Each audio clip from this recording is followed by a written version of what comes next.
Hi, I'm Joyce Krieger, and this is ArtLink, conversations with artists, art consultants, designers, architects, art lovers, and art collectors. My guest today is artist, pioneer, and inventor, Meg Black. Meg, welcome. Thank you, Joyce. Nice to be here. Meg has been a pioneer in pulp painting for many, many years, and we're fortunate today to have one of her most recent pieces that she's going to tell us about as part of a commission she recently received. Meg, tell us a little bit about how did you get started with pulp painting? Well, I was an undergraduate student at SUNY Oswego, and I was taking printmaking classes, and we were taking the ends of printmaking paper, really nice paper, arches and reeves, and we were putting it through a garbage disposal. Yeah, this is how 1982 is this, right? Mm-hmm. And we were making pulp out of it. And then we were using the pulp in various ways to recreate works of art, whether it was as a painting surface or, for a background for painting or printmaking. And I was on a really tight budget. I was an art student. A typical art student. I was a typical art student, so I didn't have a lot of money. So I thought, well, why shouldn't I just make the background for the work I'm doing instead of just buying paper or buying canvases or buying the materials I needed. So I started making the materials that I needed to use. And that lended itself well for me because I'm from Syracuse, New York. I'm a gardener. I grow my own vegetables. I have a huge flower garden, as I think you've seen my flower garden. And so starting things from scratch and just kind of forming mud and forming raw materials just lent itself perfectly for me. It's something I'd always been doing. And from that experience, one of my professors noticed I was really getting into this whole recreating art materials thing. And she asked me if I wanted to be an apprentice at the Women's Studio Workshop in Woodstock, New York, one summer. It was the summer of 1983. And I said, sure, that sounds great. And so I apprenticed at the Women's Studio, and I was doing artist books, I was doing silk screening, I was doing paper making, I was doing painting. Was there a teacher there that was working with you? Not really. Or this is just free for all? That was kind of free for all. I just kind of walked in and they pointed me to, there was a single bed in the attic. It was the whole charming artist thing. And I stayed there for 3 months, and it was quite an experience, but it was a real good experience, a growing experience for a young artist. And then from that, I graduated from SUNY Oswego, and I was an art teacher in Syracuse, New York.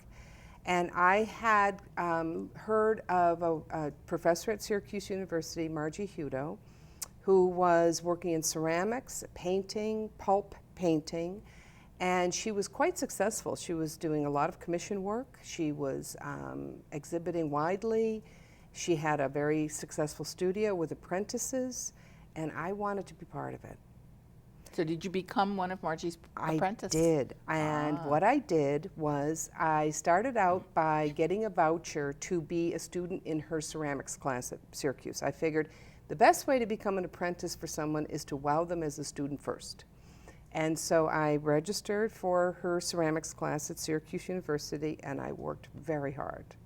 And because I wanted to impress Margie with the fact that I was a good worker. And at the end of the class, I asked her if I could come visit her at her studio. And I showed up, and by now, she knows that I'm a good worker.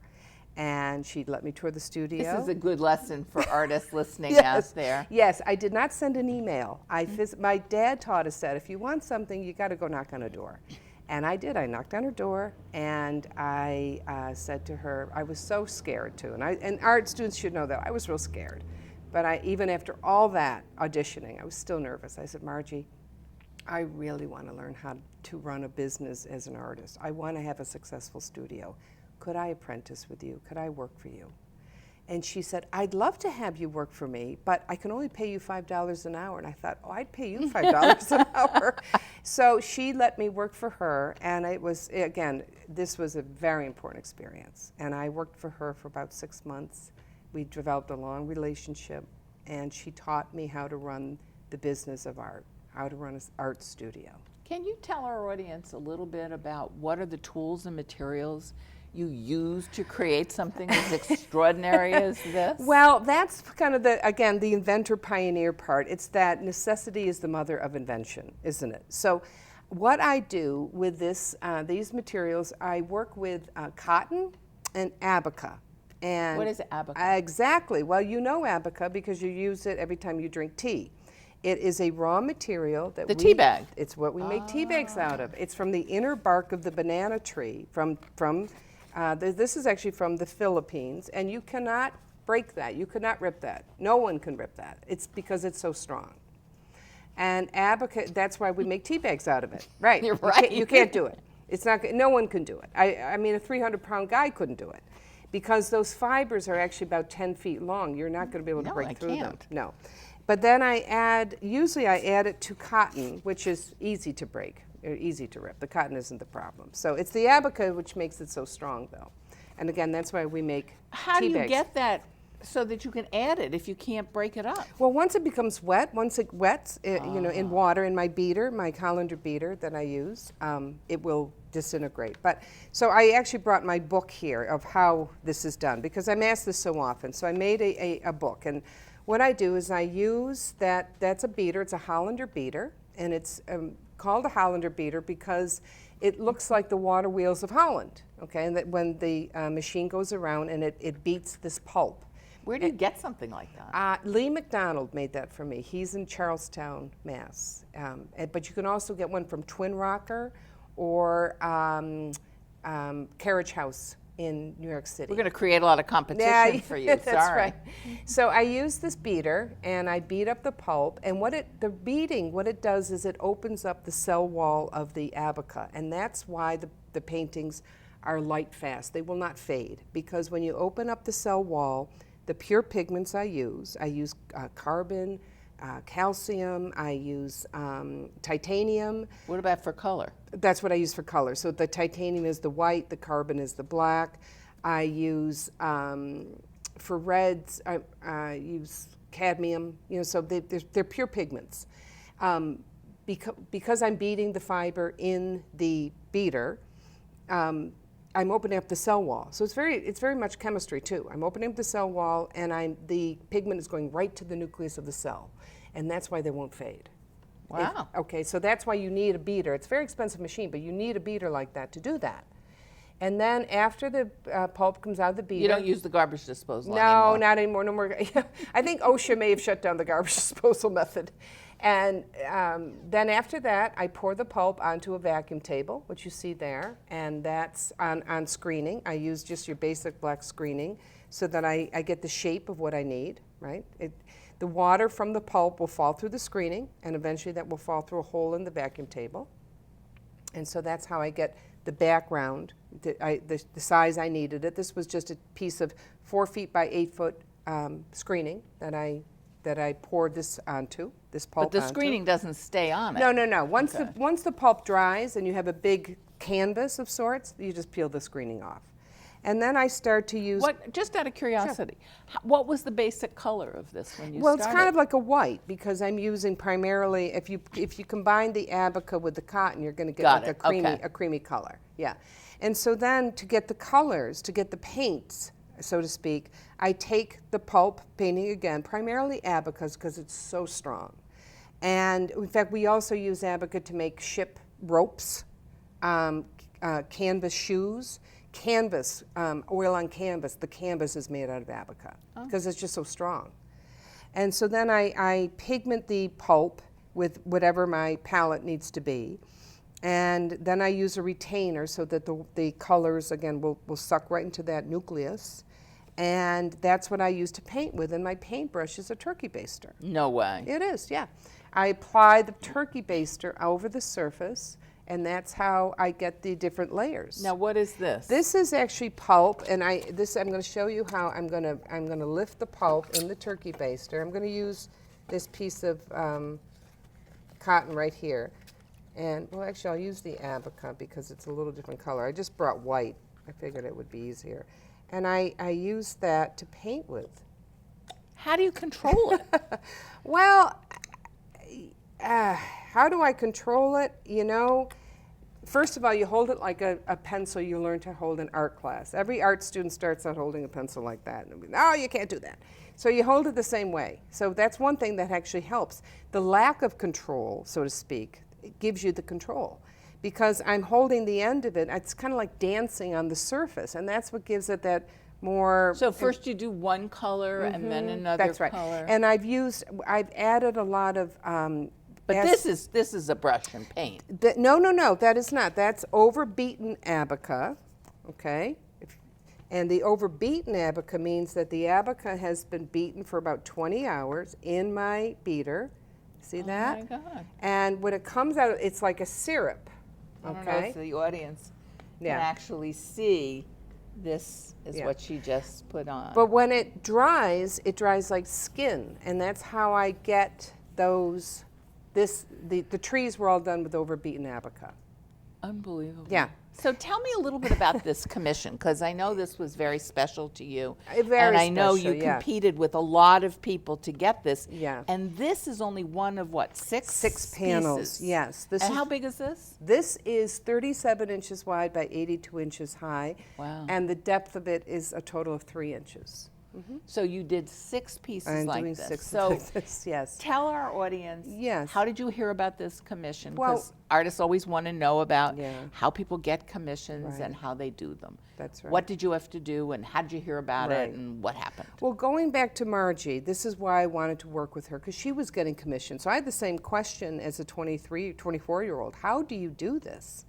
And you know, again, you're running your studio like a business. I am members of some online art websites such as yours, Art Specifier, and through these websites, I'm going to hear about commission opportunities. Also, I've applied to a lot of arts councils, you know, to have my name on their mailing list. So Massachusetts has one, New Hampshire has one, lots of states do. CAFE, C-A-F-E, is another one that you can apply to where you're going to get information about commissions. So the New Hampshire Council on the Arts, Arts Council sends out a newsletter once a month, and they will announce any commission opportunities. And I just scan through them. And this one month, they announced one that caught my eye. And it was for there's a building in Concord, in the state capital, Concord, New Hampshire. There's a building called the Philbrook Center, and the Philbrook Center is named after Anna Philbrook. She was a child psychologist, one of the first women to be a child psychologist. And they were expanding the building, basically doubling it. So when most states, when a public building is going to be expanded, this is another thing artists should know, usually 1% of the cost of construction is set aside for artwork, and New Hampshire does do that. And then they will announce a competition for how they want to spend that 1%. So for the Anna Philbrook Center, to expand the building, they needed to put a ramp in between the old building and the new building. And the ramp, on the right side of the ramp are 6 niches. And they wanted to put artwork in the niches. So as you're walking up or down this ramp, you're going to be within 3 feet of these niches. The niches are on the wall. And they wanted to, you know, the call for art, the call for proposals was to put something in a niche. And I thought, how big were the niches? The niches are huge. They're probably, well, these are 37, they're 46 by 95. So they're big, and then they're 6 inches deep. And the one thing I like about New Hampshire, when they send out their request for proposals, they gather the panel together, who's going to be the people who are going to vote for you. And they come up with adjectives or verbs that they think would be conducive to the kind of work they're looking for. So they have like, you know, public community, because this was a building for community, or, you know, something of nature or fire or what, energy, and one of the words was transitions. And that's the word that caught my eye. And so, what was it about the word transitions that sparked this idea for you to move forward with answering this proposal? That word, because that was just couched in about 20 other words. But I saw the ramp as a transition. You know, you're going up and down the ramp, and you're transitioning from one part of the building to another. And I saw the purpose of the building as transition because it's a licensing building. It's a building when you apply for a license, a plumber, an electrician, a real estate, any kind of license in New Hampshire, your processing will go through that building. So you're going into a new business or a new that's right. venture. So you're transitioning. You've earned a license. You have gone through the pedagogy you needed to get your license. Now you have your license. So the people are transitioning. The ramp transitions. So I thought metaphorically I would paint the state tree, because it's a state building, transitioning through the times of day and the seasons of the year. Beautiful. And so for me, it was just a natural. So I sent them this proposal, and this is how what I did was I took photographs of the state tree, which luckily was a birch and not a weeping willow. So I thought, oh, thank goodness it's a birch tree. I love birch trees. Everyone loves tall. Yeah, nice and tall and colorful, and it will transition. If it was a pine tree, I would have had to dump the idea, but luckily it was the birch tree. So I found images and I took photographs of the birch tree, and I manipulated them so that they would be going through the times of day. So you digitally manipulated them and hand painted? No, I watercolored them. I watercolored them. Okay. And then I sent images of other work I had done in my mediums, so both private homeowner and public or corporate or healthcare work that had similar imagery. And then this is something Margie did teach me. Do a maquette. A sample. Do a sample. Because the thing about my work, Joyce, that I hear most often is the word texture. I love I can feel the it. texture. Right. And because the texture is so important with my work, showing these photographs wasn't going to do it. It wasn't going to cut it. And so I thought it was important for me to do a sample, what we call a maquette. Now, how long does it take you to do something that small? Not much less time than it takes something to do big. That's an oxymoron in art. A lot of people think small takes less time, but that's not true. You know, look at Jacob van Ruysdael's landscapes in the Dutch. That took him a lot of time. Yeah, and they're tiny. And they're very tiny. So I wrote the essay about how the word transitions was going to metaphorically respond, how I was going to visually respond to that word.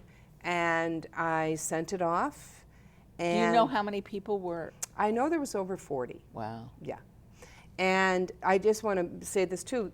The competition wasn't to do all 6 niches. I decided to do 6 niches. I thought, if I'm going for this, I'm going for this. Wow. It was to just do a niche. But I thought, no, this would be such a standout commission to have all 6 niches have that tree transitioning, just like the person in that building is transitioning. Fabulous. Yeah, so, I apply for these competitions often. And sometimes I have to stretch ideas and, play with my metaphors. But this one almost came to me. It was like... How did they notify you? And what happened? And how did you feel? And when did you start? And tell me everything. Yeah, that's right. I am very excited. I got a phone call in my studio. So it was nice and old-fashioned. And it was just, hello, is Meg Black there? Yes. And this is the woman from the council. We'd like to call you and congratulate you that you have been chosen by the panel to create your commission proposal. And how long a period of time did you have? Well, I had about 6-7 months. I was given, how much will it take? That was kind of a balance, and they wanted it at a certain time, but how much will it take? But it's important, again, if we're going to be talking to young artists, you need to meet your deadlines. All these things are very important, not only the work, the idea, but I want to stress this. I have a PhD in education, and I'm a decent writer. And yet writing a one-word essay, or one-page essay is hard. It's still hard. Right. It's not any easier than writing 10 pages, so you have to be very succinct. So it's very important to study what you're being told to study to get your bachelor's or associates, whatever. It all will come together at some point. Learning how to write in English class is going to help you when you go to apply for a commission. And that really did help a lot, to have clear syntax and language that the panel could follow. So I was given about 7 months. I'm done with 4 out of the 6 panels right now. Did you have to do progressive photographs for them to see how this was moving along, or Oh, did they well, just trust you right off the Oh bat? no! I've had several visits where I've gone up to the Philbrook Center and we've done in-progress critiques. That's another thing. Critiques don't go away. They want to make sure that what they're getting is what they bargained for. The payments come in installations as you get so far along. So there's a payment plan. You know, when you have to show them that you're at a certain stage before they'll send you another installment. I hire a professional framer to do my framing. We've been working together since 1998. Do you have an assistant helping you at all in this project? No, or? I'm more farm out the work I need. I have a wonderful woman who does my website, and she does all my online marketing. You know, artists have to decide where they're going to spend their marketing dollars or any of your dollars. And you know, our money is often tight, so we have to make really important decisions of how we're going to do that. So, but getting a good web designer who is very enthusiastic about online marketing has been a terrific move for me. She's delightful to work with. Does she also provide any social media help for you, or? Yes, she does. I had always been doing my social media, as you know, and that's how Right. we've connected. But it is hard to keep up with it when you're busy doing other things. And So you teach as well, don't I you? teach college. Yes, I teach Tell art. our audience a little bit about how do you manage all of this life? And you have kids. I don't know. No, I love to work. I'm very blessed that I get to work at something I really like to do. By the way, I just want to tell you that as an artist myself, never have I seen a more beautiful studio Thank than you. your studio. I was just going to say. I would spend all day, every day, and Yes. every night there Yes. if that was my studio. And my brother David, who's a great architect, he designed my studio. It's spectacular. It is. How high are the ceilings? Oh gosh, 30 feet And probably, the light, and the light, the whole thing is, and it's right in your house. Yes, which and that is- helps. And I get up very early. I get up around 4:30, 4:45. So I'm in my studio by 5:30. Wow. Yeah. Well, But- your work ethic is like Margie's, because I know Margie. Yes, Marty. And my dad was like this. And my mom. My dad loved his work. My mom loved her work. And so I grew up thinking you loved your work. And if you didn't love your work, you quit that job until you found a job you loved. I just thought that's how people did it. So Isn't it? I hope so for most people. But so my dad was a stockbroker. My mother was a nursing administrator. So they had nothing to do with art. Right. But they were perfectly fine when I found art as a vocation. They thought, that's great. But they probably thought you were going to be a teacher. Probably, I'm not sure they knew what to do with me, to be honest with you. But I think looking back, now when I see myself figure out how I was going to get Margie Huda to hire me, I wouldn't have worried that much about me either if I were my parents. Because you really focus in on what you I want was and you go focusing, after yeah, it. and now And look- that's what you need to do. that's right. Artists Yeah. cannot just sit in their studio and No. expect the world to open up to them No. and be discovered. No. You have to reach out. They need to understand when you're in art school, you may be, the most talented kid in your grade, but there's a lot of other talented kids in other schools and other grades. It's a business, It like is a any business. business. Yeah, it really is. So my dad, like I said, was a stockbroker, so I just was learning from him how to run his business. He was very devoted to his work. And my mom was, she was, like I said, a hospital administrator. She was very much a pioneer for women working in the 70s. You're asking me how I did it? She had 7 kids. Wow. And somehow, I don't know how she had 7 kids and became a Wow. hospital administrator. I have no idea. But she never mentioned it. Well, you can bring up your children in your spare time. Yeah, well, back then they did. You can do it, and you know what? Yeah. They come out okay. Yeah. Sometimes I think we overparent today. And I think kids look up to you, and your children will look up to you because you did achieve in your life. That's right. Yeah, we do have to remind ourselves of that. It's very important. It is important. Tell me about your teaching life. Well, I love teaching. I teach primarily art history. I teach studio, and I teach art education. And I was not a great art history student. I always tell my students that, look, I wasn't great at this. But I was offered a position, adjunct position to teach art history when I first got my master's degree. And You teach at Endicott? I teach at Endicott College. And That's in what, Beverly? Beverly. And frankly, I didn't really know a lot about art history when I got hired, but I thought, oh, I better go learn. That's my background. Really? That's a lot to learn on your Yeah, it's a own. lot to learn. I thought, uh-oh, so I'm in trouble. But what happened was I just wanted to teach college. I'm very excited about the work I do. I love being an artist. I just want to share it. I love being in my studio for many days, but I need to get out every now and then and communicate about what, the role art has had in my life. So I started teaching art history, which was not what I'd really studied. I was a studio art student at Mass College of Art. I got my master's from Mass College of Art. And, but I noticed something almost right away. As I was studying art history, and then the next day going into my studio to work. It all came together. It all came together for the first time. I was using what I was learning in art history, and I was using concepts. This is filled with symmetria from the ancient Greek. Now, symmetria is balanced composition by unbalanced. So they call it symmetria in the Latin, meaning if this was straight in the middle, it'd be boring. Right. But by having it play off each other, the negative positive spaces, you create energy. I was learning about horror vacui, the fear of negative space. I was learning about how if lines go at a little angle, how they create more energy. And more tension. More tension, what straight lines do, what colors will do. And I never really studied it that way as an artist. I never studied it from that lens. And so I started seeing my work blossom. Wow. Because I was teaching art history. It took just, right off. I have to just say, I was an art history major at BU. Uh-huh. And when I finished, all of a sudden I understood every single thing, the history of Western civilization, government, that's right. Everything That's came right. into That focus. yeah. It was the most amazing thing I ever took, and I am so grateful. That's right. I sat over at Peter Pan one day, which is where people who went to BU way back when I did will remember. Right. Yeah. And I was talking to somebody, I said, oh my God, I got to declare my major, what do I do? And I remember him saying to me, you know what, be an art history major and dabble in religion and philosophy. And I did it. Yeah. I was so clueless at that Yeah. point in my life. Sure. And every day, I've never seen him since, I want to thank him. Yeah, for just saying that to you. It was just the best thing I ever did. I want to thank the person who gave me the opportunity to start teaching art history, because they took a chance on me. Yeah.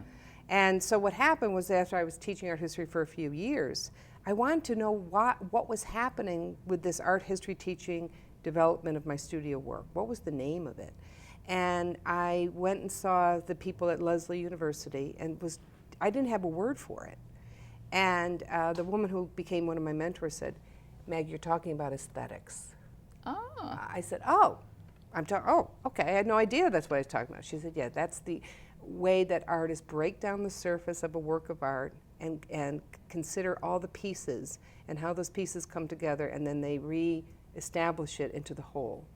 And that's what you're doing. And by taking all those pieces apart, you're learning how artists, went through the process, the terms they use, the style, the compositions, all those things, and you're just taking that information and you're applying it to your own work. And Meg, so I wrote my dissertation on that. I can't tell you how much this is going to mean to artists listening thank you. today. Yeah.